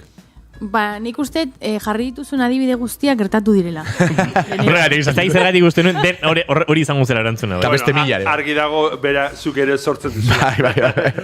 Eta iturriak eta bideak, hoiek dira, ez? Bai, adibidez ni askotan igual letra zatitxoak ditut eta horri melodia jartzen hasten naiz, gero Mikelekin elkartzen naiz, askotan alderantziz gertatu izan da. Berak, igual, proiektu bat zekan, base batzukin eta pista batzukin, erritmo bat ja definituta, eta nik horren gainean, letra bat egiten hasi naiz, baina, edo nola, biak gara struktura eta ideia generalenak egin ditugunak, hasiera batean, eta gero Paul eta Gorka, konponketak, strukturaren beste ideia batzuk baita ere igual. Bai, hori da batez ere. Kuriosoa da, ni beti satelite xamarra senditu nahi zen, asko luzatu gara, baina nire komposizioan, esango nuke, 85% letra osotasun batean egiten detela lehenengo gauz bezala. Bai, Horren gustatu zaiten zuteare, batzutan izan daitekela letra oso bat abia puntua, beti ere ematen du dela azkeneko, ondola esan, etik hori bezala, musikaren zea, askotan entzun dezuzuk, zuzalea zea badakit. Baina ni erabat aldrebes. Bai, hemen frikia gea, baina orokortzen nahi naiz, eta normalean askotan entzuten da, letra ez dut ulertu, ez dut irakurtzen, ez zaita jola, eta zakin, niri beti oso abia puntu interesgarritzen zait, baita instrumentazioa eta musika oinarrian duten estiloetan ere bai. Eta azken disko hau egiteko grabazioa adibidez, nolakoa izan da Elkar Estudiotan, okeres banago, Victor, danak ezatzen deu, shout out, nola izan da? Bai, bueno, a ber, aurreko EPA oso gustora grabatu genuen Freddy Pelaezekin, eta azkenengoan hemen elkarrizketatuak izan ginenean, hala azaldu genuen, eta bueno, kasualidad bat izan zen, nik egin nuen beste proiektu bat elkarrentzako iaz, eta, bueno, aitzaki horrekin, Victoren estudia jun nintzen, bueno, kasu hortan, etzen kompilazio bat euskal musikakoa, eta bar. Eta, bueno, suertatu zen, alako harreman on bat edo polita, aspalditik ezautzen dudan elkar musikako ardura una den Jitu, Andres Jitu, eta... Bai, uste deno Jitu bezala zautzen dugu. Bai, bera, uste izen ez dela Andres Camio, olako ez dela. Bai. Bueno, Jiturekin harreman estua, eta bapatean, berak ezkein izan, eta zeba ez dezute grabatzen urrengoa hemen Victorrekin, eta, zergaitik ez. Eta Paulek ere grabatu izan zuen aldez aurretik, berarekin zerbait, eta zergaitik ez. Gaina etxetik gertuago, bueno, hauek Gorka eta Paul Donostian bizidia, eta Lidia eta biok zautzan, primeran, guazen probatzea, total, ze galtzen dugu. Eta behin gure zirriborrok eta ideia guztiak prest genitula, itzordua eskatu, eta martxo aldean, udaberriaren azieran, buelta hortan, 2022 urtean, bertaratu ginean, eta aste oso batean, bueno, 5 egunean, grabatu genitun 8 abestiak, gonbidatu ezberdinak, ekarriz, eta bar. Esan behar dugu, horre zuek lauok parte hartziaz gain, Lalo López izan dela gitarretan, Iluna Barra eta zerbait kantuetan, Jon Celestino eta Adrián Martínez, lehenengoa trompetan eta bigarrena tromboian, Arimadu eta entzuten ari garen gu Andereak kantu honetan. Eta kantu honetan hain zuzen ere, eta gu Andereak kantuaren mezuarekin erabat bat egiten zuten, bueno, denon lagun diren, baino Lidiaren bide lagun ezinebeak diren Noa eta Lide, Noa Egiguren eta Lide Hernando. Bueno, kantu honetan, eta esango nuke lokatzan dantzan ere abesten dutela, baina hementxe, bueno, gu Andereak kantu honetan izan zenuten lehen aurrerapen kantuan, egin duzue bat eurekin, eta uste du zentzu oso berezi hartzen duela kantuak eurekin, bada momentu batzuk letrak eta iruen ahotsek ere bat egiten dutela zentzuz, Lidia, eta horre, bueno, txango nuke izpatasunaren gorazarre bat badagoela, ez? Guztiz, bai. Gainera, bueno, ideia hori partekatzen dugu, energia berdinarekin, elkarrekin lan egin genuen, eta nik argi nuen hasiera batetikan beraiek izan behar zirela ahotsak, ez? Eta oso polita geratu zen, ni superpozik nengoen beraiekin, eta noski, ibilbidean beraiekin hau egitea lujo bat da, total. Gu Anderea gu, gu Anderea gu, jara duzu zer ikasi, norzaren galdetu. Diskoa esan da bezala elkarren grabatu, hainbat lagun elkartu, bueno, Victor Sánchezen gidaritzapean egin duzue lana, eta disko hau vinilo bat da, bueno, uste dut baduela, ez? Arima Soulen esentziarekin zerikusia, esango nuke Mikel, zure bidearekin ere baduela zerikusia, eta ezinbestean, ez? Behar duela Arima Soulek vinilismoan oraintxez. Bai, denok dakizue Mikel Makala, DJ Makala naizela, eta, bueno, disko jartzaile bezala, zein da Euskarri hobeago vinilo ez bada, ez? Aspalditik, maite mindutan nago Euskarri horrekin, eta, nola ez, musika hauek, bai edo bai aurkeztu behar dira, edo bai, plazaratu behar dira, formatu ezberdinetan, baina nola ez, viniloan ere. zeren, bueno, beste xarma bat dauka, ez? Eta ez bakarrik hori, osea, ziur naiz, ardonak bezala denborarekin guandik eta balore gehiago hartzen dutela, ez?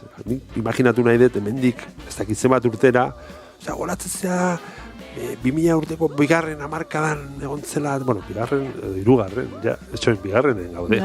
Ez, bueno, hirugarrena, claro, 2008. Hirugarren hamarka, 20. urten hamarkada, ez? Años 20 deritzen horiek. Años 20, bai. 20ko hamarkada. Locos años 20, bai. Arazo izaten da, 0 hamarkadari deitzeko. Claro. 2000ko hamarkada eta gero ja hamarreko eta 20ko. 2000 esatu dena giriak. Bueno, motxian, hori, ardoak bezala, viniloak urteekin hobetzen dira eta beste xarma badute, osea. Zuek ere ardo bezala hobetzen ari zarete, vinilo honen eta disko honen lana ikaragarria da, eta guk hemen zuzenean eta akustikoan gozatzeko, bueno, akustikoan, nahiko formatu antzekoan, pixka bat lehunduta, pixka bat goxatuta ekarri duzu gure laborategira, eta bigarren kantua eskatu behar dizuegu, hain zuzen ere, lokatzan dantzan izango da bigarren kantu hori. Bueno, Lidia, zerbait kontatu nahi badiguzu kantuaren inguruan, ara joan aurretik? Bueno, lokatzen dantzan kritika txiki bat da, bizitzan gertatu izan zaizkigun gauza batzuk batzen dituna, baina, momentu hontan eta bizitzen ari garen, zoramenean, atera zitzaidan letra bat izan zen, bakoitzak nahi duen bezala interpretatu dezala. Badoaz gure set akustikora Lidia eta Mikel, eta lokatzen dantzan entzungo dugu.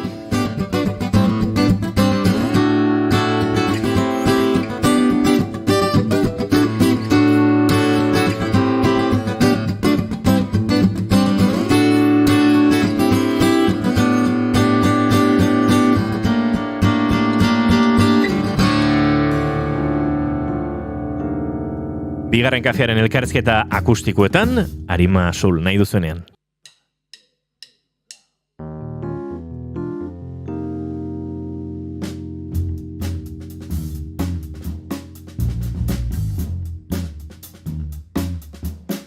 Korronteak narama altxor bateren bila lurrintzen zaizkit betaurrekoak errealitatez blai aztu ditut nire lagunak ez direnen izena oraino bebizen naiz toksikoa birziklatzen gauero ikuin faltsua ikusten ditut telebistan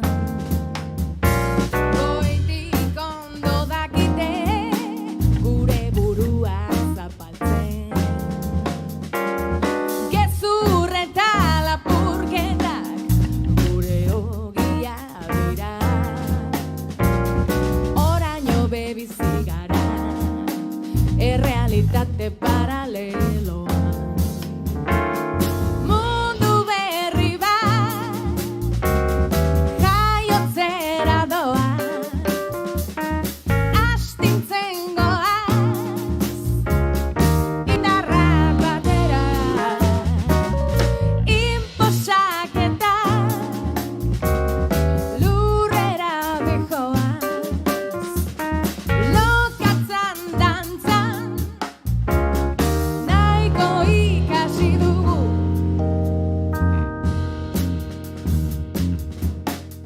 bizitza kotizatuak arreta gutxitzetan oztasunera ohituz harriak bihotzean empatia izkutatuz egozentrismoa kelarreko dantzan xumeak erregingo gaituzte historio magikontan aske garen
Hortxe Arima Soulen bigarrena, azken txanpan murgiltzen ari gara, eta arratsaldeko 6 gero eta hurbilago dauzkagu, baina gaur naiz eta goiuri ez egon gurekin, sarraskiari bere tarteare egin behar diogu. Sarraskia. Bueno, sarraski leuna izango da, enik saiakera bat egingo dute, hola, hurbiltze txikitxo bat. Bueno, lehenengoa, Arimadu kantua aipatu du lehen, eta Arimadun esaten duzue. Denboraren balioak Arimadu. Penak humoreza besteak Arimadu. Hedonismo apur batek Arimadu. Bidea suspertzeak Arimadu. Zerk ez du Arima?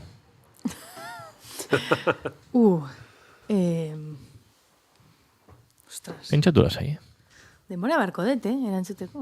Arimadurekin. Zerk ez du... Zuk Mikel lagundi zaiokezu. Bueno, gerrak ez du Arima, ez?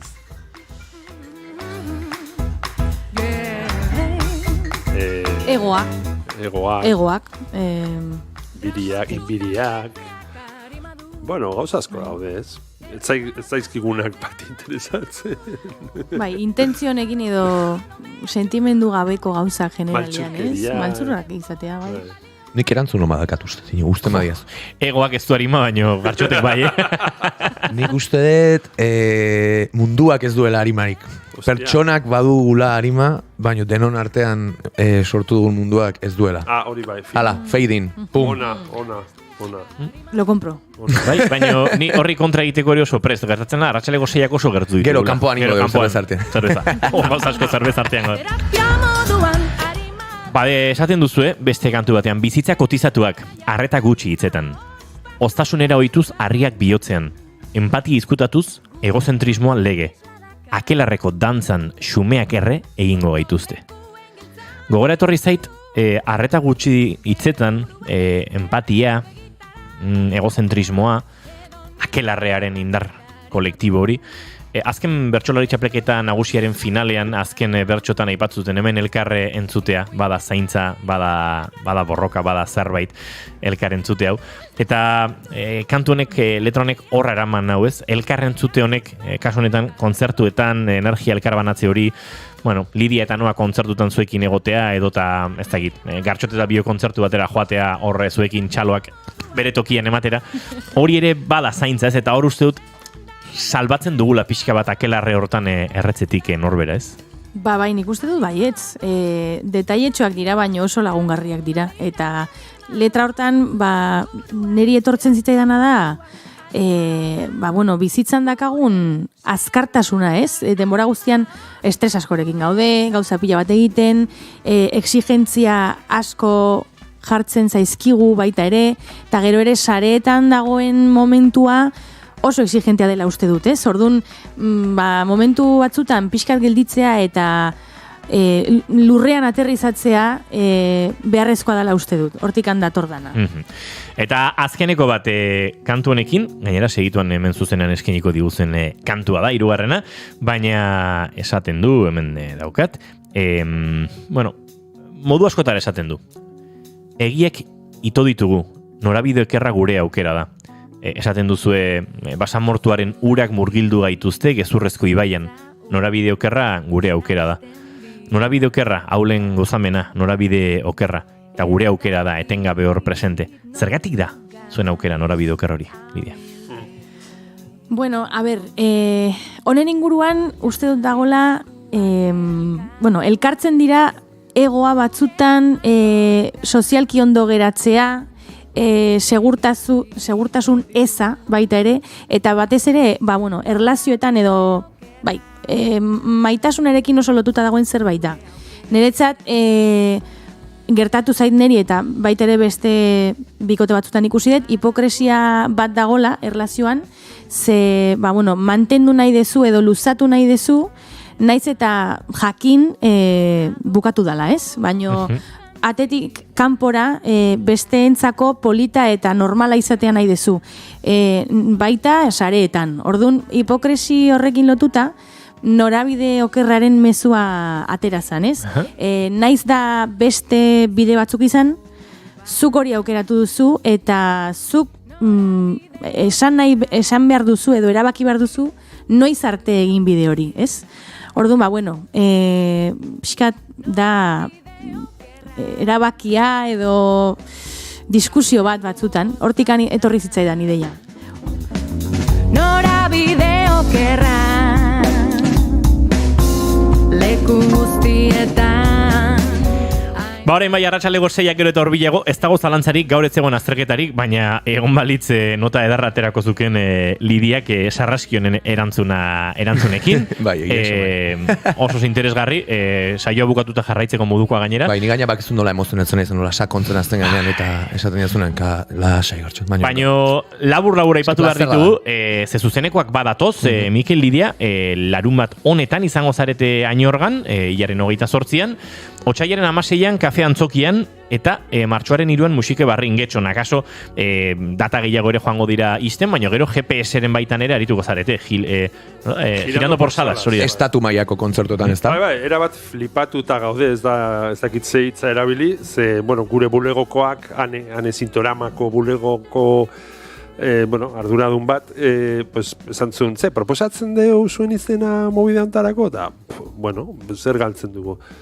Eta handik gutxira, ez du, hautatuak izan garela Euskal Herriko talde bakarra, eta, ostia, estatu mailan flipantea da, porque uste 800 talde edo parte hartu zuten, da hortik 25 bakarrik, ez? Zango nuke erkidego bakoitzetik bat, olako zerbait, eta, ostia, pues, kriston harrigarria izan zen guretzako, eta bestalde oso ondo, ze, bueno, gure ibilbidea jarraituz, egia da, 2023 urte honetan, bazela erronka bat, Euskal Herritik kanpo astea jotzen, edo gutxi, bueno, pixkanaka, ezagutarazten beste publikoen aurrean, ez? Eta, bueno, itzaki moduan hau oso ondo etorriko zaigu, eta, bueno, lotu ditugu hainbat data, eta nahiko berri ona, ez esangoet. Egurra.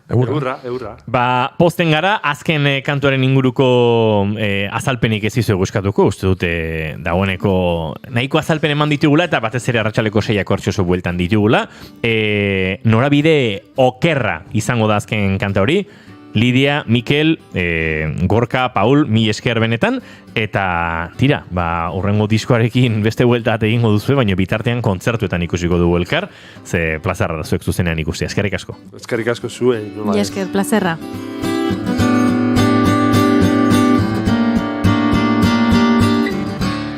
Bigarren kafearen elkarrezketa akustikoetan, Arima Soulen azken kantua eta gu bagoaz bihar, arratsaleko 4 eta 5 hementxe, bigarren kafean naiz irratian. Nahi duzunean.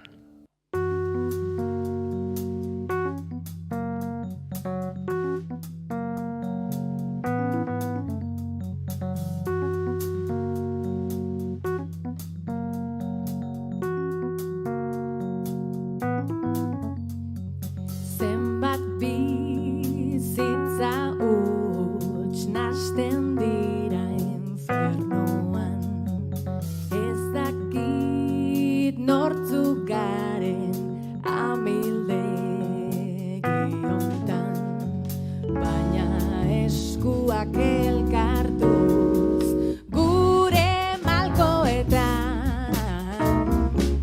egiak ito ditugu, norabide okerra gure aukera da. Badago maitasun bat behin betiko ez dena,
Keep calm and bigarren kafea.